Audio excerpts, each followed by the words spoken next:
Yes. Hello everyone and welcome to the live.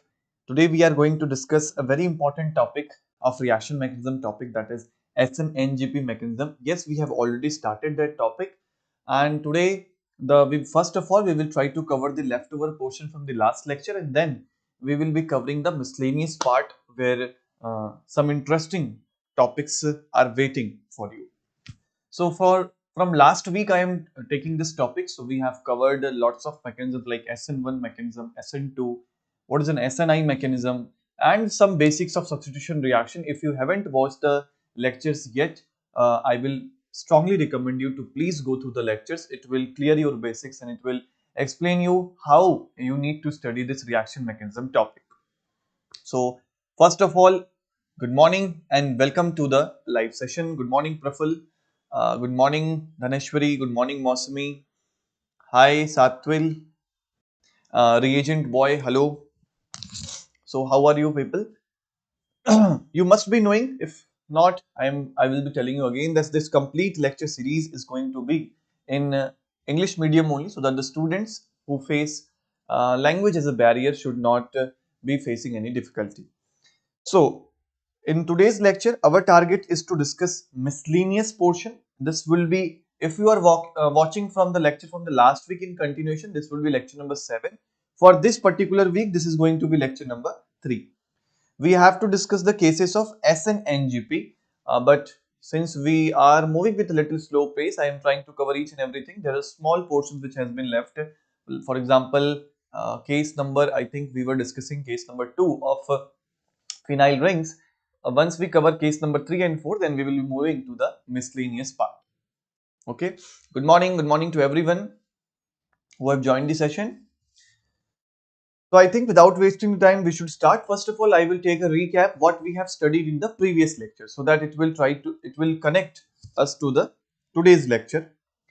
See, in yesterday's lecture, we started with the NGP. We saw how Claydon book explains the connectivity or explains the uh, rate of the reaction between the substrates, and explains how and why a substrate which involves an NGP mechanism usually have a higher, or we can say faster, rate of reaction. This we have covered. Moving ahead, uh, again, there was a very interesting case of OME which we have to discuss. If time permits, we will be covering this topic in the today's lecture only. That in the case of OME, we find that if you place the OME as a neighboring group at the beta center, or you can say at the 1,2 center, the reaction is going to be 4 times slower than the expected, or you can say then slower than the this simple substrate which does not have any OME group. So this is a case where OME is behaving exceptionally, and it is not increasing the rate of the reaction at the beta center. But if we place OME a little farther away at the delta center, then of course again the rate of the reaction is increased. So this was the interesting case of OME which we will be covering. Hopefully we will be covering in the today's lecture.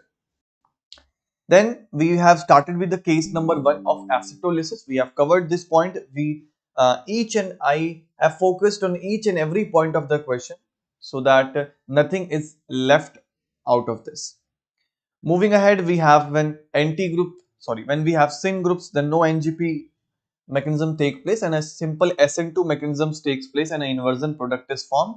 We have covered this into the previous lecture. Uh, the case number 2 of a phenyl ring, we are discussing that. It means the intermediate which form is called as phenonium ion, and we have two products. When we play with the stereochemistry, we get to know that if we change the stereo, the relationship between the product changes, and similarly for the trans one also. And when we draw a conclusion which will help us in lots of questions. For example, when we will be discussing sigma bond NGP in the miscellaneous part also, again I will be using this conclusion. This says that if you form an intermediate and your intermediate is optically inactive, in such a scenario the relationship between the products is going to be pair of enantiomers, and of course pair of enantiomers forms reciproc mixture, and racemic mixtures are optically inactive. So this is a conclusion which we can apply in any question. Similarly, if let's suppose your intermediate is optically active, then in such a situation the products which you are going to form are going to be identical in nature. The relationship between the products will be homomers, identical, same, what you want to say, you can say it. And once you have find that the products are identical, you need to check whether the given product is a meso compound or not. If it is a meso compound, then the final solution will be optically inactive, and if it is not a meso compound, then in such a situation the final product is going to be optically active. I hope you get this concept and you get this conclusion. Good morning Diksha, good morning Ankita, good morning Amrapali, good morning to everyone.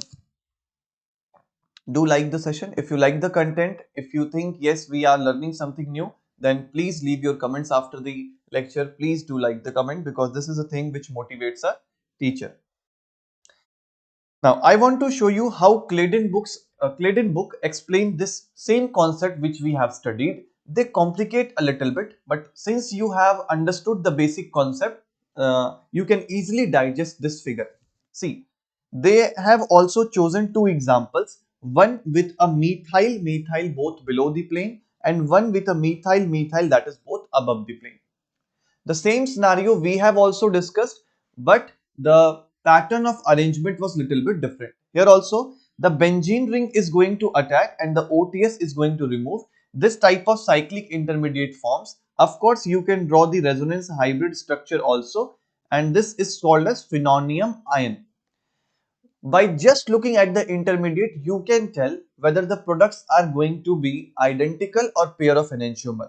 If we see this intermediate, we find that yes, a plane of symmetry is present here. Books are not going to tell you these concepts, because this has been drawn from the lots of question. By seeing lots of questions, this conclusion has been drawn. So this will be important for you to solve the question in lesser time. So the plane of symmetry in the intermediate is present. It means it is optically inactive. So it is clear cut that the product which we are going to form is going to be racemic mixture. Now it will take seconds for you to understand this concept in the book also. Got it? Ganesh is saying क्या ये lecture BSc के student के लिए है?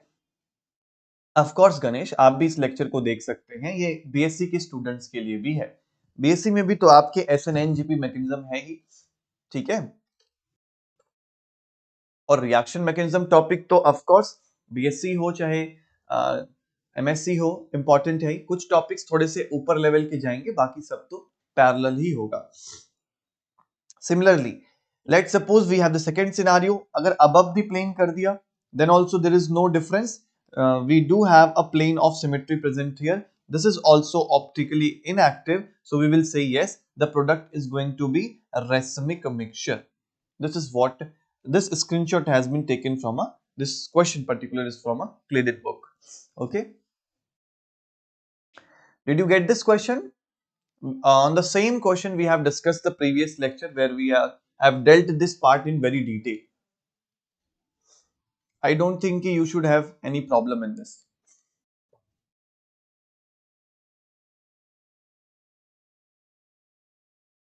Okay, moving ahead, what if we have a trans stereo? One methyl is placed below the plane and the second one is placed above the plane. And in the second question, this methyl is above the plane and this one is placed below the plane.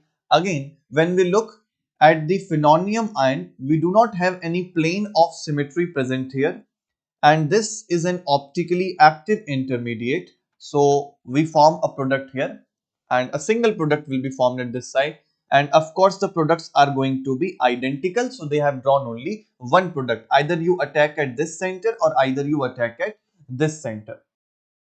Similarly for this also, if you draw a plane of symmetry, this is going to be optically active. So the final solution is also going to be optically active, and you are going to form a identical products by attacking at both the centers. So they have drawn only one possible product. Got this? Very good. Chiral intermediate means we are going to get identical products, and the final solution is also going to be optically active only. Understood? So this is how Claydon book explains the same concept, and once we have gone through the concept in depth, then it's very easy for us to understand these questions. Now Similarly, what we have discussed in the case number 1, the acetolysis, they have also explained this question. They are saying that of course the lone pair is going to attack and this type of cyclic intermediate will be formed.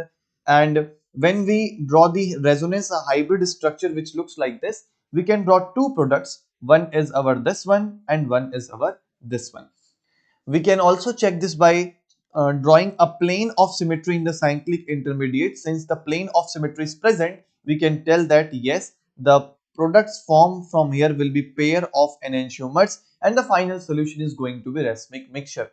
These are the same products which you have drawn yesterday in your notes. I hope you are able to connect these examples from the previous lecture. I am just recapping your concept via Claydon book. Do you understand this concept? We have dealt this concept in very detail. We have gone to the chair form also. I have shown you optical activity, optical linear, everything we have discussed here. So I don't think we should face any problem in this example. Okay. Moving ahead, there was a little extra, one extra thing which I have not covered. See, there's a small concept of trapping of intermediate. I thought it may be important. Trapping of intermediate. What they are doing is, if you want to trap this cyclic intermediate, so this step is basically of trapping. Do you understand the meaning of trapping here? What they are trying to do is, they are trying to trap this cyclic intermediate and they want to stop the reaction here so that this intermediate is getting preserved here. So in order to do so, they introduce ETOH which attacks at the electrophilic center and you form a product which looks like this. So this intermediate has been trapped and the product and the reaction is going to stop at this center. Okay, yes, you can also say that they are isolating the intermediate, they are taking out, or they can, you can also say that in some cases we observe, if you want to form a precipitate of the intermediate, you need to trap the reaction or you need to trap the intermediate. That is what they are trying to do. Okay, this is some extra knowledge which books have mentioned, so you can write. जाल में फंसाना. Yes, you can say also that yes, intermediate को जाल में फंसा के reaction को वहीं रोक दिया गया. ठीक है. So these are the few important points which we have noticed. Now, there was one more interesting question in Claydon, so we will be discussing that also. Let's suppose we have this substrate which you are looking. Once I have given it into the basic condition, let's suppose we have NaOH and water. And in the second scenario, let's suppose I have a water as a nucleophile. In the second scenario, I am having OH minus as a nucleophile. Now, if this substrate is present, again this example is going to be very important. This can be asked in your exam directly. See, when we look at a 2-degree center, if we have a Cl group and we look at a 2-degree center, every 2-degree center shows a very slow rate of SN1 reaction as well as they show very slow rate of a SN2 reaction. And if there is a possibility of doing a NGP reaction, then of course it will be dominating. At the alpha position you have a living group, at the beta position you have a group which has a lone pair. So of course this lone pair is going to attack at the alpha center and it will behave as a neighboring group. So what is going to happen is this lone pair will attack at the alpha center and the Cl group is going to be removed. So in the very first step, you are going to form a cyclic intermediate where you have a nitrogen center, these two carbons. Since nitrogen has formed 4 bonds, it is going to have a positive charge also. Now, you have two different scenarios and you are going to form two different products. You need to tell me, let's suppose I am taking OH minus as a nucleophile. What do you think? We should attack at the A center or we should attack at the B center? The scenarios are going to be different in both the cases because the mechanisms which we are going to use will be little different. In the basic condition, if you remember, uh, epoxide opening cases, which we have, I think, not discussed in the lectures. That has been skipped by me. I think I forgot to discuss that, but no problem. In some other lecture, I will be discussing that also. Hmm. When we have OH minus, it means it is a basic condition, and the mechanism which we are going to prefer here is SN2. Why SN2 mechanism, sir? Since your nucleophile is anionic nucleophiles, you also know that anionic nucleophiles are a little bit stronger, and strong nucleophiles are usually preferred when you are dealing with a SN2 reaction. So this nucleophile will attack at the A center, and the ring is going to be opened from a less hindered side. Because the mechanism is like SN2, we are going to choose a side which is less hindered. Hindrance is the dominating factor in the case of basic condition.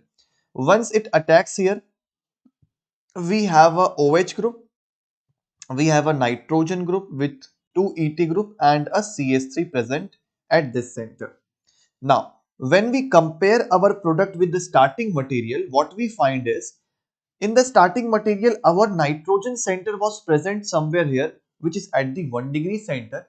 But in the final product, our nitrogen center is present somewhere here, which is at a 2 degree center.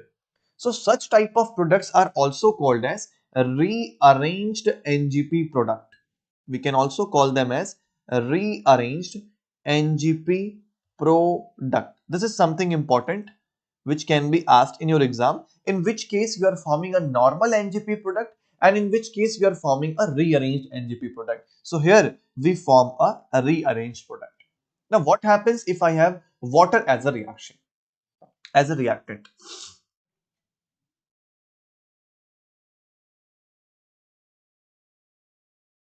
Yes, Sunita, all the lectures which we have covered from the last week is on the YouTube, so you can explore that. Okay, you need to find the lecture series of reaction mechanism which will be in English medium. You can look over that, or you can see some previous lectures also which I have taken on reaction mechanism. There also I have discussed lot of things. Now in the second scenario, when we have let's suppose a nitrogen center, we have a ethyl group present here and a ethyl group with a positive charge, and a methyl was present here. In the case of water, which is a neutral nucleophile, a little bit weaker nucleophile, in such a scenario, we generally use sir SN1 mechanism. Now, if we are going with SN1 mechanism, of course, then there is a possibility of formation of delta positive, or you can see a carbocation would be formed. At which center the delta positive will be preferred? See, if the nitrogen applies minus I effect, it is going to withdraw some electron density from both the side. So the delta positive will be stable at the more substituent center, that is at the B center. So water is going to attack here and the ring is going to open.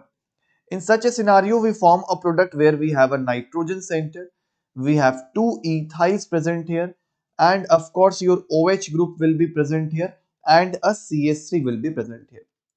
Now, when we compare this product with the starting material, we find that the nitrogen group is present at a 1 degree center and it looks like it is present on the same center. That's why this is called as normal NGP product. Normal NGP product. But the second scenario was called as in the basic condition where the SN2 mechanism was taking place, we called it as a rearranged NGP product. This is a small difference between the two when we use water as a nucleophile and when we use NaOH as a nucleophile. I hope you got this concept. This was something important. It is an important example which can be asked in part B in CSIR NET exam. Yes, very good, Akansha. It's being a weak nucleophile, it will attack at the more hindered center, you can say, and the mechanism it is going to follow will be SN1. So this was a concept, or we can say a question from your Claydon book. And again, one small question, or we can say one small rearrangement which is mentioned in your book, we will be covering here only, which is called as Payne's rearrangement. You must have heard about this. We have taken the same example which is mentioned in your book, and we will try to draw the mechanism and the product. Now tell me, when we are doing Payne's rearrangement, what would be the first step to proceed? See, in any reaction, some sort of acid-base reaction is faster. So this is going to abstract the proton and you are going to generate a anion at the center. Now, intramolecular attacks are very fast as compared to an intermolecular attacks. Correct? The nucleophile which is present within the molecule has the higher tendency to attack and open the epoxide ring. So what is going to happen is this O minus will attack at this center and the ring is going to open. It means if we draw the product from here, what we are going to observe is a phenyl here. This chain will be present like this. We are going to have a below the plane O minus and now a epoxide will be formed here. But we need to take care of the stereochemistry also. Since this epoxide was below the plane, the intramolecular attack is going to take place from above the plane. Correct? So we are going to form a bond which will be something with a dark side so that I can represent it as it is present above the plane. Okay. So again we have form of three-membered ring, a epoxide ring in which one of the bond is present above the plane.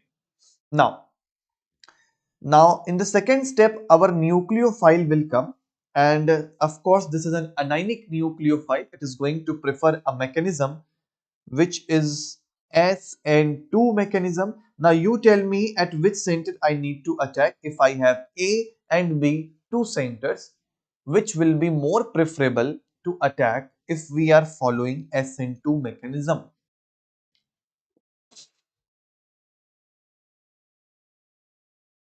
Faisal Khan is asking the difference between disymmetric center and asymmetric center. Uh, See, Faisal, there are two type of molecules. One can be a disymmetric molecule and one can be asymmetric molecule. In yesterday's lecture, I have given you an example of a disymmetric molecule. What happens? Let's suppose you have a molecule which is optically active. It means it does not have a plane of symmetry and a center of symmetry, but it do have axis of symmetry. In such a scenario, this molecule is called as disymmetric one. And if the molecule uh, don't have plane of symmetry, doesn't have center of symmetry, it is optically active, and in plus it does not have any any axis of symmetry also. Such molecules are called as asymmetric. This is the basic difference between the two. Okay. Yes.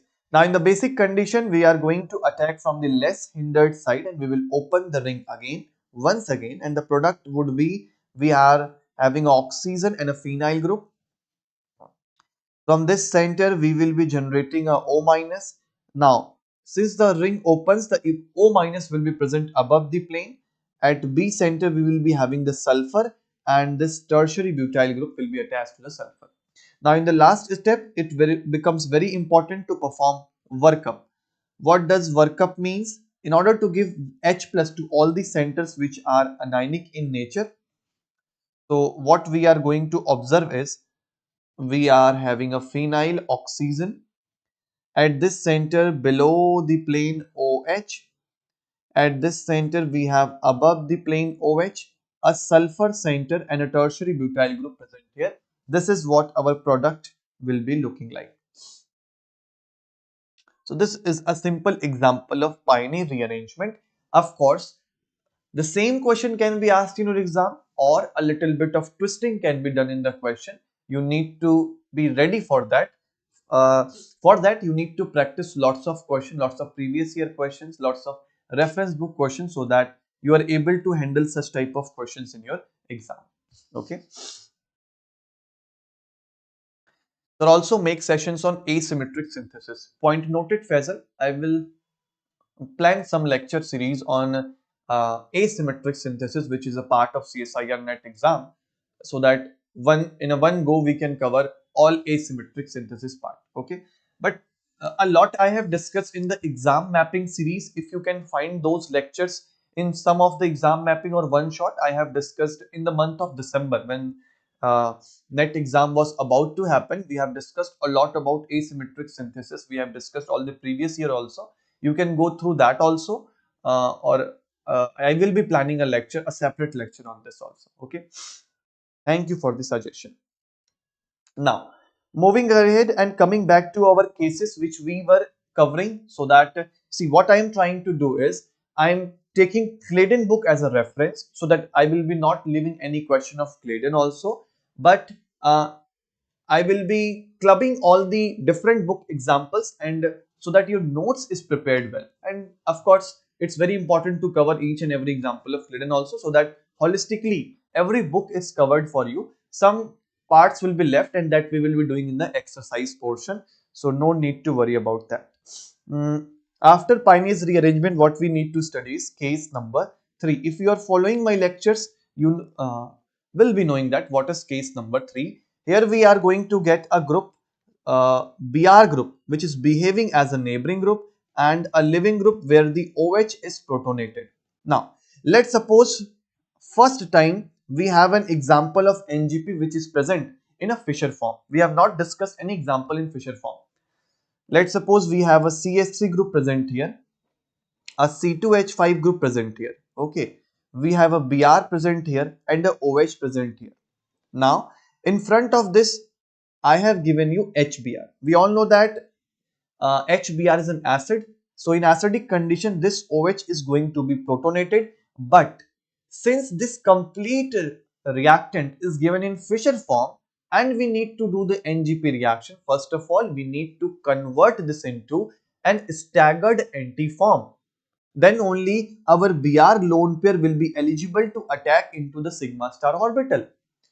So for this, we need to learn some conversions also. Every Fisher form which you draw is always present in eclipsed form. Every Fisher is present in eclipsed. So first of all, let's convert this Fisher form into a, we can say, Sawhorse form. So how we convert this into Sawhorse? You need to focus on the bond which I am drawing in the middle. Let us take a green color so that it's visible more clearly. This is the green bond. Now I will be drawing this green bond here. I will be holding the CS3 and C2H5 and will be bending them to downwards. So what we are going to get is a C2H5 at this center and a CS3 at this center. I am teaching you how to convert a Fisher into a Newman Sawhorse projection. Once you have done that, the things which are present at the right hand side are going to remain at the right hand side. Since both Br and OH were right, I have placed them at the right hand side, and both the hydrogens will be left hand side. But in this scenario, the Br and OH are not anti to each other, so it's our responsibility to make them anti. How we are going to do that? Since sigma bond can show bond rotation very easily, I want that my Br should be placed at this center and my OH which is protonated should be placed at this center, so that they both are anti to each other and Br can very easily attack into the sigma star orbital of this OH bond. Now, in order to do so, I must have done some sort of rotations. How? See, if I bring this OH at this center, the C2H5 will move like this and the hydrogen will move like this. This is a kind of clockwise rotation which I am doing. So in the final result would be that hydrogen is placed at this center and my C2H5 will be placed at this center. Similarly, at the center which is behind it, Br is present here, hydrogen moves here and a CS3 moves here. Of course, at this center we will be having a CS3 and a hydrogen at this center. Now what is going to happen is Br lone pair will attack into the sigma star orbital and this is going to be eliminated. The neighboring group has participated now, but you need to do this conversions. If they have given you into the wedge dash form, it will be very easy to understand, but if it is in the Fisher form, you need to do some conversions also. So we need to learn that also. Now, the cyclic intermediate is going to look like, see, let's suppose we have a 3-membered bromonium ion. I have rotated this molecule. Let's suppose I hold this molecule from these two centers and I have done a little bit rotation and make this molecule a straight one. So what you are going to find is this CS3 is coming towards you, it will be out of the plane, so above the plane, and the hydrogen will be towards you, so again it is out of the plane, above the plane. This C2H5 is going to be below and hydrogen at this center is going to be below. I have done a slight rotation where I have rotated this molecule this way and make this molecule a straight one.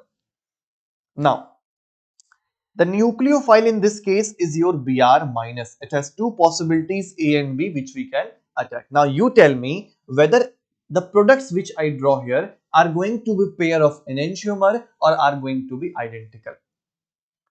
You can just comment by just looking at the intermediate. Yes, tell me fast. When we look at the final product, sir, we find that yes, plane of symmetry is absent in such molecules. No center of symmetry is present. The intermediate present here is optically active. It means no doubt the products which we are going to form are going to be identical. So how the products are going to look, let's draw that also. Let's suppose we attack from A center, the ring is going to open from here. So what we are going to obtain is a Br center present here and a Br center present here. Now we have a hydrogen that is placed above the plane and we have a C2H5 that is placed below the plane. Here also we have a CS3 that is placed above the plane and a hydrogen that is placed below the plane. This is what we are going to obtain. In the second scenario, if we attack on the B center, the product would be, let me draw that product also. We have a Br at this center and again a Br at this center. Stereos are going to remain as it was. So hydrogen will be at this center and my C2H5 is going to be at this center. Again, when I will be drawing here, I will be getting my CS3 at this center and hydrogen present at this center. Correct? So the products which we have obtained are going to be identical, but in order to comment whether the final solution is going to be optically active or inactive, what is the thing you are going to check? No plane of symmetry, so hence the identical product will be formed. Yes, very good. See, once we have formed the product, we need to check whether this compound will be a meso compound or not. Since I have chosen a molecule which have a C2H5 at this center and a CS3 at this center, it means it is not going to have any sort of plane of symmetry nor any sort of let's suppose center of symmetry. So they are going to be optically active, no problem. So the final solution will be also optically active because they will not be a meso compound. Did you understand this concept? Good morning, Nitesh. Good morning.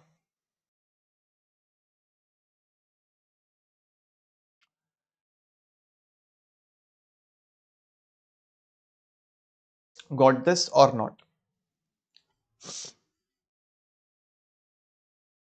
Let's take one more example and this time you are going to solve the question. Okay. No problem, Chem Pacific. It's fine. Got it? Very good. Let's take another example. You have a CS3 present here, a CS3 present here. Okay. You have a Br present here, a OH here, hydrogen and hydrogen, and in front of this you have HBr. Now you need to tell me what will be the relationship between the products, what will be the final solution, whether it is optically active or inactive. Tell me fast. You need to do the conversions, you need to form the product. Till you don't do the mechanism, till you don't move the arrows with your own hand, you are not going to learn organic chemistry. So it becomes very important to practice questions from your side also. Try, try to draw the product. Just follow the steps which I have done in the previous question.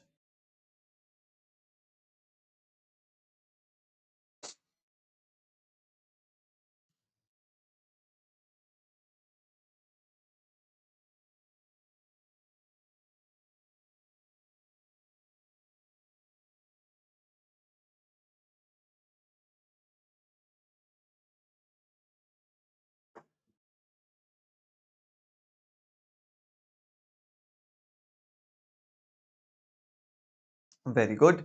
A chiral intermediate pair of enantiomers. See, first of all, what we need to do is we need to convert this molecule into a sawhorse form. So I will be bending these two CH3s downward, and the hydrogen and Br which are placed right hand side, I will be placing them towards the right hand side, and the centers which are the substituent which are towards the left, I will be placing them towards the left. We know that in acidic condition it will be protonated. Now I need to bring this Br and our OH group anti to each other. So I decided that my Br will be at this center and the OH will be at this center. In order to do so, I have done some rotations. The hydrogen moves here, sorry, Br here, hydrogen here, and the CS3 is coming outward. So CS3 and hydrogen. Similarly, for this also, I have done certain rotations. So again, a Y need to be formed in which this center is going to have a CS3 and this center is going to have a hydrogen. Okay, I have done a wrong rotation. I'm really sorry. The OH is present at the bottom center, no? So see, this moves here, CH3 moves here, hydrogen is present here and the CH3 group is present here. Now what I am going to observe is a OH will be protonated, the Br lone pair is going to attack and this will be eliminated. If I rotate this molecule slightly, the both the CH3s are going to be coming towards the observer, yani towards you. That's why I have placed them above the plane, and of course the hydrogens are going to remain below the plane. Now just looking at the intermediate, we can say that yes sir, plane of symmetry is present. It means the products which we are going to form will be pair of enantiomers. If you know about the conclusion part, then you can easily tell the products. Did you got the concept?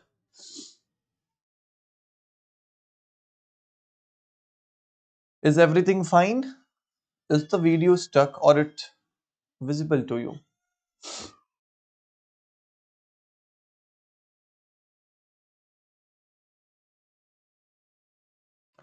Okay. So we have formed the product which is going to be pair of enantiomers, and if someone asks you how the product is going to look, sir, then we need to draw it also. Br minus will attack at both the centers A and B. If it attacks at the A center, one Br will be present here, the second will be here. Of course, above the plane CS3 and below the plane hydrogen will be present. So we have placed it here.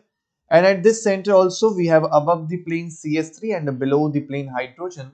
And the second product will be, sir, attack will be taking place at this center and a second attack will be taking place at this center. Thus, the Br will be present here. Of course, the substituents are going to remain as it is. So we have a CS3 and a hydrogen above the plane CH3 and a hydrogen. They are pair of enantiomers because they are going to be mirror image and superimposable.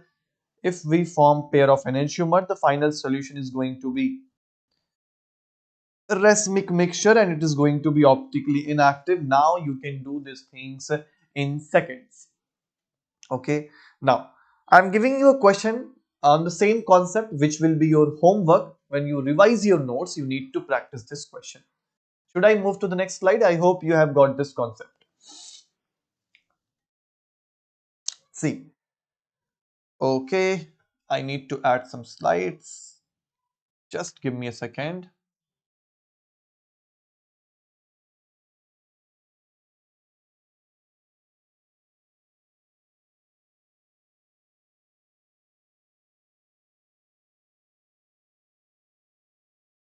Yes.